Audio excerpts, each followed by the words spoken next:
Hi friends, welcome back to Thaiyal Tamilil.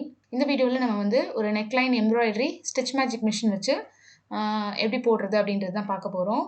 நான் வச்சிருக்கிற இந்த ஸ்டிச் மேஜிக் மிஷினை பற்றி ஒரு பேசிக் டெமோ வீடியோ, அதுக்கப்புறம் இதில் இருக்கிற டிசைன் ஸ்டிச்சஸ்லாம் வந்து எப்படி யூஸ் பண்ணணும் அப்படின்னு சொல்லிட்டு மிஷினில் யூஸ் பண்ணுற நிறைய ஃபுட்ஸ் பற்றின வீடியோ எல்லாமே நான் வந்து ஏற்கனவே நம்ம சேனலில் அப்லோட் பண்ணியிருக்கேன். உங்களுக்கு இந்த மிஷினை பற்றி இன்னும் நிறைய தெரிஞ்சுக்கணும் அப்படின்னா இந்த வீடியோஸ் எல்லாம் கண்டிப்பாக செக் பண்ணி பாருங்கள். வீடியோஸ்லாம் ஆர்கனைஸ் பண்ணி நான் ஒரு பிளேலிஸ்ட் போட்டிருக்கேன். அந்த பிளேலிஸ்ட்டோட லிங்க் வந்து டிஸ்கிரிப்ஷன் பாக்ஸ்லேயும் மேலே ஐ கார்ட்லையும் ஃபர்ஸ்ட் கமெண்ட்லையும் பின் பண்ணி கொடுக்குறேன். உங்களுக்கு வேணும்னா கண்டிப்பாக செக் பண்ணி பாருங்கள். வீடியோக்குள்ளே போகிறதுக்கு முன்னாடி நீங்கள் நம்ம சேனலில் சப்ஸ்கிரைப் பண்ணாமல் பார்க்குறீங்கன்னா சப்ஸ்கிரைப் பண்ணிவிட்டு ஸ்கிப் பண்ணாமல் பாருங்கள். வீடியோ பிடிச்சிருந்தா லைக் அண்ட் ஷேர் பண்ணுங்கள். இப்போ நம்ம இந்த வீடியோக்குள்ளே போகலாம். நான் இந்த வீடியோவில் வந்து ஒரு பட்டுப்பாவாடை சட்டைக்கு தான் வந்து நெக்லைனில் எம்ப்ராய்டரி போட போகிறேன். ஃபினிஷ் பண்ண ஒரு சட்டைக்கு தான் போட போகிறேன். நீங்கள் இதே மாதிரி நம்ம ப்ளவுசஸ்க்கு கூட நீங்கள் வந்து டிசைன்ஸ் வந்து ட்ரை பண்ணலாம். ஃபஸ்ட்டு வந்து ட்ரை பண்ணும்போது நீங்கள் ஒரு வேஸ்ட் கிளாத்தில் ட்ரை பண்ணி பார்த்துட்டு அதுக்கப்புறம் இந்த மாதிரி ப்ளவுஸ்லலாம் கூட நீங்கள் வந்து ஸ்டிச் பண்ணி பார்க்கலாம்.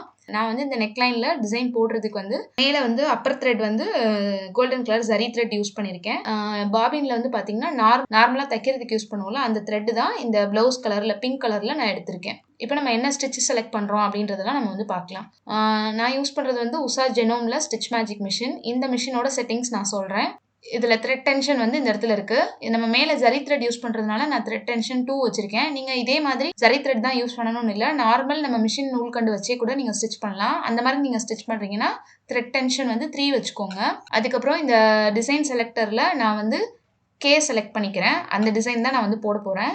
அதுக்கப்புறம் இந்த சைடு இருக்கிற ஸ்டிச் லென்த்தில் வந்து பார்த்தீங்கன்னா 0க்கும் 1க்கும் நடுவில் வச்சுக்கிறேன். அதுக்கப்புறம் ஸ்டிச்சோட வித்து அகலம் ஸ்டிச்சோட வித்து வந்து பார்த்தீங்கன்னா 5ல் வச்சுருக்கேன். நம்ம ஆல்ரெடி டிசைன் செலக்ட் பண்ணிட்டோம். கே டிசைன் தான் செலக்ட் பண்ணியிருக்கோம். அதாவது ப்ளூ கலர் ஃபர்ஸ்ட் லைனில் வருதுல அந்த டிசைன் தான் நான் வந்து செலக்ட் பண்ணியிருக்கேன். அதுதான் இப்போ நம்ம வந்து இந்த நெக் லைனில் போட்டு விட போகிறோம். வந்து நார்மலாக எப்படி நம்ம வந்து ஸ்டிச் பண்ணுவோம் அதே மாதிரியே ஸ்டிச் பண்ணிக்கலாம். அந்த சட்டையோட லெஃப்ட் சைடு நெக்கு ஆரம்பிக்கிற இடம் இருக்குல்ல, ஷோல்டர் பார்ட்டு, அங்கேருந்து ஸ்டிச் பண்ண ஆரம்பிக்கிறேன். நெக்லைன் வந்து பார்த்தீங்கன்னா ஒரு ஸ்வீட் ஹார்ட் நெக்லைன் சொல்லுவாங்க. அந்த நெக்லைன் தான் நான் யூஸ் பண்ணியிருக்கேன். கரெக்டாக ஊசி வந்து நமக்கு எந்த இடத்துல வேணும் அப்படின்றத வந்து நீங்கள் ஸ்டாப் பண்ணிவிட்டு ஒரு ஃபுட் இடைவெளி விட்டு நான் வந்து நெக்லைனை ஒட்டி ஸ்டிச் பண்ணுறேன். அந்த ஷேப் நான் வந்து என்ன ஷேப் கொடுத்துருக்கேனோ அதே ஷேப்பில் நான் திருப்பி வந்து ஸ்டிச் பண்ண போகிறேன். கொஞ்சம் பொறுமையாக ஃபஸ்ட்டு ஸ்டிச் பண்ணுங்கள். உங்களுக்கு வந்து டேரெக்டாக கிளாத்லேயோ ப்ளவுஸ்லேயோ ஸ்டிச் பண்ண வரல அப்படின்னா நீங்கள் ஃபஸ்ட்டு பேப்பரில் அப்படி இல்லைனா வேஸ்ட்டு கிளாத்லலாம் ட்ரை பண்ணி பார்த்துட்டு அதுக்கப்புறம் நீங்கள் வந்து இந்த மாதிரி ட்ரெஸ்ஸஸில் வந்து ஸ்டிச் பண்ணலாம்.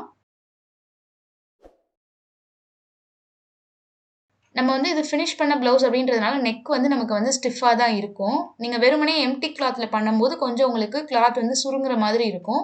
கேன்வாஸ் பேப்பர் வச்சு நீங்கள் நல்லா பேஸ்ட் பண்ணி நல்லா திக்கான கிளாத்தாக வச்சுக்கிட்டு அதுக்கப்புறம் நீங்கள் வந்து ஸ்டிச் பண்ணலாம். இது நம்ம ஃபினிஷ் பண்ண நெக்லைன் அப்படின்றதுனால நமக்கு சுருங்குறதுக்கு எந்த ஒரு வாய்ப்பும் கிடையாது. நீங்கள் ஸ்டிச் பண்ணுறதுக்கு முன்னாடியே நெக்லைன்லாம் வந்து ப்ளவுஸில் வந்து எம்ப்ராய்டரி போட போகிறீங்க அப்படின்னா கண்டிப்பாக வந்து அடிப்பக்கம் கேன்வாஸ் பேப்பர் வச்சு அயன் பண்ணிக்கோங்க. அதுக்கப்புறம் இந்த டிசைன் மார்க் பண்ணி உங்களுக்கு நெக்லைன் என்ன நெக்லைன் வேணுமோ அதை மார்க் பண்ணிவிட்டு இந்த மாதிரி நீங்கள் வந்து ஸ்டிச் பண்ணிக்கோங்க. உங்களுக்கு ப்ளவுஸில் வந்து போடுறதுக்கு டீட்டெயிலாக இந்த மாதிரி எம்ப்ராய்டரி டிசைன் போடுற வீடியோ வந்து இந்த மிஷினில் வேணும் அப்படின்னா கண்டிப்பாக எனக்கு கமெண்ட் செக்ஷனில் சொல்லுங்கள். நான் உங்களுக்கு ஸ்டிச் பண்ணி காமிக்கிறேன்.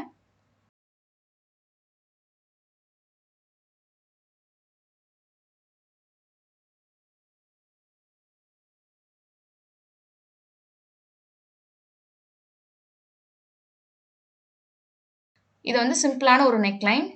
இப்போ ஒரு லைன் வந்து நான் அந்த டிசைன் போட்டிருக்கேன். இப்போ இதுக்கு அடுத்து இன்னொரு லைன் போடுறதுனாலும் போடலாம். இது அது வேற கலரில் போடுறதுனாலும் போடலாம். நான் சேம் இதே ஜரி த்ரெட் வச்சே போட போகிறேன்.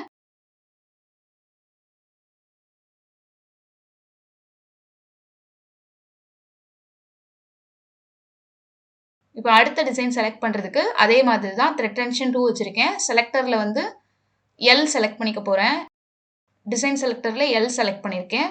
அதுக்கப்புறம் ஸ்டிச்சோட லென்த் வந்து 0க்கும் 1க்கும் நடுவில் வச்சுருக்கேன். ஸ்டிச்சோட வித் வந்து 5 வச்சுருக்கேன். டிசைன் வந்து பார்த்தீங்கன்னா ஃபர்ஸ்ட் ரோவில் லாஸ்ட் இருக்குல்ல அந்த டிசைன் தான் போட போகிறோம். அது ரைட் சைட் ஃபேஸ் பண்ணி இருக்கிறதுனால நம்ம ரைட் சைட் ஷோல்டர்லேருந்து லெஃப்ட் சைட் ஷோல்டர் வந்து ஸ்டிச் பண்ண போகிறோம். அப்போ தான் நமக்கு வந்து டிசைன் வந்து நெக்லைனை ஒட்டி வர மாதிரி இருக்கும். நம்ம ஆப்போசிட் சைடில் ஸ்டிச் பண்ண ஆரம்பித்தோன்னா வெளிப்பக்கம் திரும்பின மாதிரி இருக்கும். அதனால நான் ரைட் டு லெஃப்ட் வந்து இந்த டிசைன் வந்து ஸ்டிச் பண்ணுறேன். நீங்கள் டிசைன் எந்த பக்கம் ஃபேஸ் பண்ணியிருக்குன்றதை பார்த்து நீங்கள் நெக்லைன் லெஃப்ட்லேருந்து ஆரம்பிக்கணுமா இல்லை ரைட்லேருந்து ஸ்டிச் பண்ண ஆரம்பிக்கணுமான்றதை வந்து நீங்கள் பார்த்துக்கலாம்.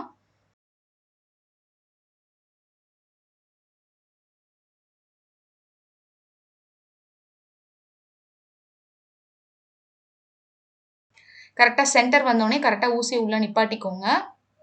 டைரக்ஷன் திருப்பிட்டு ஸ்டிச் பண்ணிங்கன்னா உங்களுக்கு எப்பயும் போல் ஸ்டிச் வந்து நீட்டாக வரும்.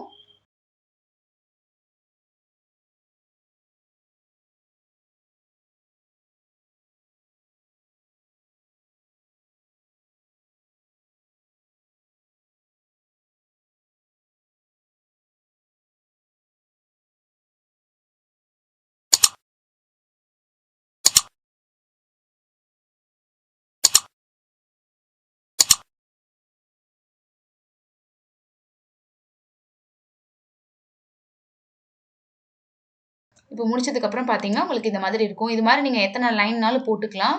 சென்டரில் நீங்கள் உங்களுக்கு ஒரு ஸ்கொயர் ஷேப்பில் டிசைன் வேணும், இல்லைனா ரவுண்ட் ஷேப்பில் நீங்கள் டிசைன் தைக்கணும் அப்படின்னா கூட நீங்கள் வந்து இதே மாதிரி தைக்கலாம். நம்ம எல்லாமே நம்ம கையில் வந்து எந்த அளவுக்கு ஃப்ரீயாக மூவ் பண்ணுறோமோ அதுக்கேற்ற மாதிரி நமக்கு இந்த டிசைன்ஸ் வந்து வரும். நான் நெக்லைன் மட்டும் சிம்பிளாக போட்டு காமிச்சிருக்கேன். உங்களுக்கு இதை வந்து இதில் வேறு என்ன மாதிரி டிசைன்ஸ்லாம் வேணும் அப்படின்றத சொன்னீங்கனாலும் நான் உங்களுக்கு வீடியோஸ் மேக் பண்ணி போடுறேன். வீடியோ பற்றின கமெண்ட்ஸ் வந்து கண்டிப்பாக கமெண்ட் செக்ஷனில் சொல்லுங்கள். வீடியோ பிடிச்சிருந்தா லைக் பண்ணுங்கள், ஷேர் பண்ணுங்கள். இதில் நான் சென்டரில் வந்து எதுவும் டிசைன் பண்ணலை, எம்ப்ராய்டரி வச்சு இந்த மாதிரி ஒரு சின்ன பேட்ச் வந்து ஒட்டி விட்டுட்டு கீழே வந்து லேஸ் வச்சு ஸ்டிச் பண்ணியிருக்கேன். இந்த ப்ளவுஸ் வந்து ஃபுல்லாக ஃபினிஷ் பண்ணதுக்கப்புறம் நெக்லைன் வந்து பார்த்தீங்கன்னா இந்த மாதிரி தான் இருக்கும். இந்த பட்டுப்பாவோட சட்டை வந்து பார்த்தீங்கன்னா 6 to 9 month பேபிக்கு வந்து ரெடி பண்ணுது. இந்த சட்டை ஸ்டிச் பண்ணுற ஃபுல் வீடியோவும் வந்து நம்ம சேனலில் ஏற்கனவே நான் அப்லோட் பண்ணியிருக்கேன். கண்டிப்பாக அந்த வீடியோ உங்களுக்கு யூஸ்ஃபுல்லாக இருக்கும் அப்படின்னு நினச்சிங்கன்னா அதோட லிங்க்கும் டிஸ்கிரிப்ஷன் பாக்ஸ்லையும் ஃபர்ஸ்ட் கமெண்ட்லையும் இருக்கும். செக் பண்ணி பாருங்கள். இந்த வீடியோ பார்த்ததுக்கு ரொம்ப நன்றி. தேங்க்யூ ஃபார் வாட்சிங்.